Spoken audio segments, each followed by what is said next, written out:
Good afternoon everyone, welcome to worthwhile studies. तो आज है 4 फरवरी 2025 और अपने करंट अफेयर शुरू करते हैं। सबसे पहले इम्पोर्टेंट डेज से है। आज के दिन को ऑब्जर्व किया जाता है वर्ल्ड कैंसर डे। थीम क्या है? 3 साल का थीम एक साथ उठता है, जैसे 2025 का, 2026 का और 27 का थीम एक ही है। कौन सा? United by unique. कौन लेड करता है इस डे को? Union for international cancer control, UICC। कब से शुरू हुआ था? 2000 से हुआ था। इम्पोर्टेंट दिन है, याद रखना थोड़ा। आगे चले तो एक और दिन है नेशनल डे ऑफ श्रीलंका। आज का दिन नेशनल डे ऑफ श्रीलंका के रूप में ऑब्जर्व किया जाता है। क्या मार्क करता है ये कि ब्रिटिश रूल से ना आज़ादी मिली थी।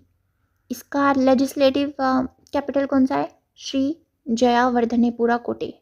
और एग्जीक्यूटिव है कोलंबो। मैप में देख लेना, तुम्हें बताइए कहाँ आता है श्रीलंका। आगे चले तो 38 नेशनल गेम्स हो रहे थे। कहाँ हो रहे थे? यूके में। यूके वाला नहीं, उत्तराखंड वाला यूके। तो उत्तराखंड में हो रहे थे, तो वहाँ पे आशी चौक से हैं, तो उन्होंने एक नेशनल रिकॉर्ड बनाया है 50 मीटर राइफल में। अब तुम्हारे लिए ये इम्पोर्टेंट नहीं है, तुम्हारे लिए ये इम्पोर्टेंट है, ये पूछ सकते हैं इनका नाम देके कि ये किस चीज़ से बिलोंग करती हैं। तो ये शूटर हैं, मध्य प्रदेश से की हैं ये शूटर हैं। ओके, तो आगे चले। अभी नीदरलैंड्स में एक टाटा स्टील मास्टर्स 2025 हो रहा था, तो वहाँ पे ग्रैंड मास्टर आर प्रगनंदा ने वर्ल्ड चैंपियन डी गुकेश को बीट करके ये टाटा स्टील मास्टर्स जीत लिया है। अगली न्यूज़ है, मुंबई के क्रिकेट क्लब में वर्ल्ड पिकल बॉल लीग हो रहा था। हमने देखी थी ये न्यूज़ कि ये क्रिकेट क्लब ऑफ इंडिया में होने वाला पहला ऐसा इवेंट है जो क्रिकेट से दूसरा है। ठीक है, अब तक यहाँ पे क्रिकेट के ही इवेंट्स हुए हैं, पर ये पहला ऐसा इवेंट है जो क्रिकेट नहीं है इस क्लब में। तो बंगलुरु जवान्स ने क्या है कि हिस्ट्री बनाई है, किसको बीट करके? पुणे यूनाइटेड को बीट करके। तो बंगलुरु जवान्स जीत चुके हैं यहाँ पे। आगे चले तो ICC वुमेन का अंडर 19 T20 वर्ल्ड कप हो रहा था। कहाँ पे हो रहा था? मलेशिया में। ठीक है, तो इंडिया ने वर्ल्ड कप ये जीत लिया है, वुमेन अंडर 19 का। ठीक है, किसको बीट किया? साउथ अफ्रीका को बीट किया। टीम को लीड कौन कर रही थी? Niki Prasad. Player of the match of the finals कौन बनी? गोंगाड़ा त्रिशा बनी। और प्लेयर ऑफ द टूर्नामेंट भी यही बनी, गोंगाड़ा त्रिशा, इंडिया की हैं। आगे चले तो गवर्नमेंट ने एक्सटेंड कर दिया है financial support for athletes of 9th Asian winter games. ये कहाँ हो रहे हैं? हर्बिन में हो रहे हैं, चाइना के 9th विंटर एशियन गेम्स। ठीक है, तो जो United ministry of youth affairs है ना एंड स्पोर्ट्स, तो उन्होंने अभी अनाउंस किया है जो हम अपने एथलीट्स भेज रहे हैं ना यहाँ पे, तो उनके लिए जो फंड है ना, जो असिस्टेंस है नेशनल स्पोर्ट्स फेडरेशन स्कीम के अंडर, वो बढ़ा दी जाएगी। ठीक है, तो गवर्नमेंट ने ये अनाउंस किया है। तो अब इन गेम्स के बारे में देख लेते हैं थोड़ा। सबसे पहले 9th वर्ल्ड एशियन गेम्स हैं। कहाँ हो रहे हैं? हर्बिन, चाइना में हो रहे हैं। मैस्कॉट क्या है इनका? बिन एंड निनी। बिन का मतलब होता है आइस स्पोर्ट्स एंड निनी का मतलब भी यही होता है। स्लोगन क्या है गेम का? Dream of winter, love among Asia. और एम्बलम क्या है? एम्बलम है ब्रेक थ्रू। और इंडिया ना 88 मेंबर भेज रहा है टोटल, जिसमें से 59 एथलीट्स हैं और 29 ऑफिशियल्स हैं। ओके, और ये ना 7 फेब से 14 फेब तक होगा। आगे चलें तो 67th एनुअल ग्रैमी अवार्ड्स हुए हैं अभी। कहाँ पे? लॉस एंजलिस में हुए हैं। कौन ऑर्गेनाइज कराता है? रिकॉर्डिंग एकेडमी ऑर्गेनाइज कराती है। एट द crypto.com एरिना में हुए हैं, लॉस एंजलिस में। तो इंडियन अमेरिकन वोकलिस्ट हैं एंड एंटरप्रेन्योर कौन है? चंद्रिका टंडन। तो इन्होंने ग्रैमी अवार्ड जीता है। ठीक है, इंडियन अमेरिकन है ये, तो इसलिए इम्पोर्टेंट हो जाता है। किसके लिए? इनकी एल्बम है त्रिवेणी नाम से, तो उसके लिए जीता है। एंड किस कैटेगरी के अंदर? बेस्ट न्यू एज एम्बियंट और चेंट एल्बम कैटेगरी के अंदर। अब और भी देख लेते हैं, वैसे तो बहुत सारे हैं बट ये इम्पोर्टेंट है, ठीक है। एल्बम ऑफ द ईयर कौन बनी? काउबॉय कार्टर, किसकी है? बियॉन्से की है। सॉन्ग ऑफ द ईयर कौन बना? नॉट लाइक अस, किसका है ये? केंड्रिक लैमर का है। रिकॉर्ड ऑफ द ईयर भी यही बना, not like us, Kendrick Lamar का ही है। बेस्ट न्यू एज एम्बियंट और चैंट एल्बम कौन बनी? त्रिवेणी, इनकी, चंद्रिका जी की त्रिवेणी एल्बम। और best new artist Chappell Roan को मिला है। आगे चलें तो जापान ने सक्सेसफुली अभी लॉन्च किया है अपना नेविगेशन सैटेलाइट। जैसा कि पता ही है, हमारा इंडिया का भी अपना एक नेविगेशन, हर कंट्री का होता है अपना नेविगेशन सिस्टम जो होता है। तो जापान का भी नेविगेशन सिस्टम है, ये H3 रॉकेट से लॉन्च हुआ है। क्या नाम है इसका? मिचिबिकी 6 सैटेलाइट, ठीक है। कहाँ से लॉन्च हुई है ये? तानेगाशिमा स्पेस सेंटर से, जो कि साउथ वेस्टर्न जापानीज आइलैंड पर है।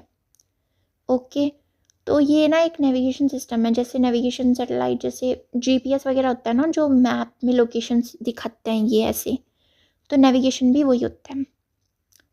More precise location positioning system of its own, ठीक है। तो अब क्या है कि ये ना पहली सैटेलाइट नहीं है इसकी, तो एक ये क्वासी जेनेट सैटेलाइट सिस्टम है इसका, इसके अंडर जो है ये सैटेलाइट भेजी गई है। तो इसमें 4 सैटेलाइट्स ऑलरेडी भेजी जा चुकी हैं, और जो ये है ना मिचिबिकी 6 सैटेलाइट, ये 5th सैटेलाइट है इसकी।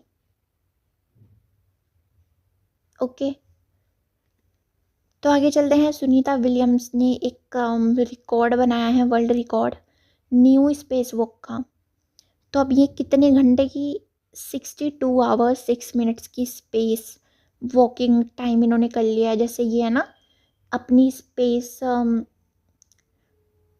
अपने मतलब स्पेस जो वो होता है, फ्लाइट होती है वहाँ पे, तो उससे बाहर जाके जो ये वर्क करते हैं ये स्पेस सूट पहन के, तो ये स्पेस वॉक होती है।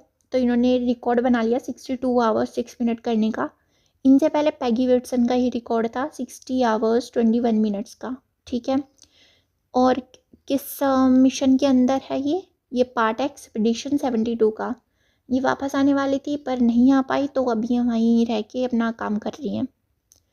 क्या मार्क करता है ये स्पेस वॉक? 92nd यूएसए की स्पेस वॉक है ये। ओके, आगे चले तो इंडिया होस्ट करने वाला है ब्रिक्स का यूथ एंटरप्रेन्योरशिप मीट। कब? मार्च 2025 में, 3 से 7 मार्च तक होस्ट होगा ये क्या होती है? जैसे हमें पता है कि ब्रिक्स सबमिट होने वाला है, कहाँ पे होने वाला है बताओ कमेंट्स में।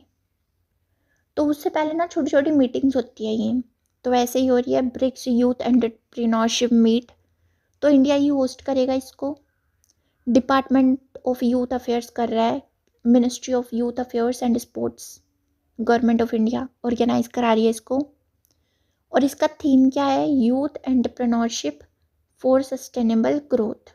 ओके, आगे चले तो 5th edition of NFDC and country film festival होने जा रहा है।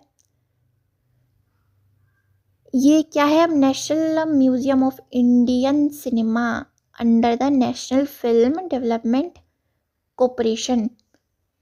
तो ये इनॉग्रेट होने जा रहा है इसका 5th एडिशन, किसके कोलैब में, किसके साथ? Sri Lanka and NFDC film festival. ये 1 Feb को हुआ था, ठीक है। ये 5 दिन का होता है। सिनेमेटिक एंड कल्चरल एक्सचेंज इसमें होता है, मतलब जो हमारा सिनेमा की और जो हमारी कल्चरल हिस्ट्री है या कल्चर्स है, तो उसको एक्सचेंज करते हैं।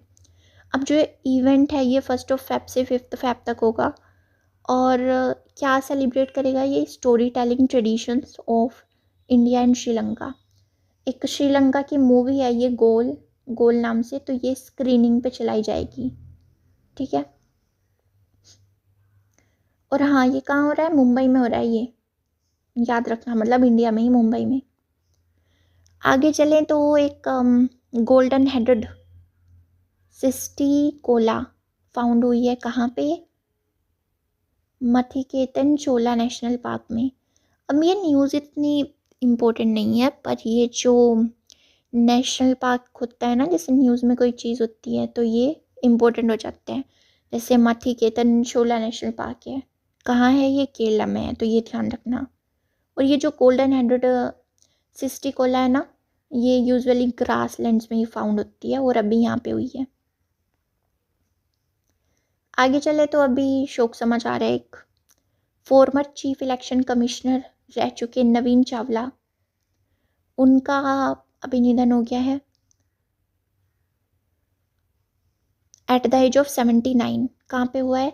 दिल्ली में हुआ है। So that was all. Thank you.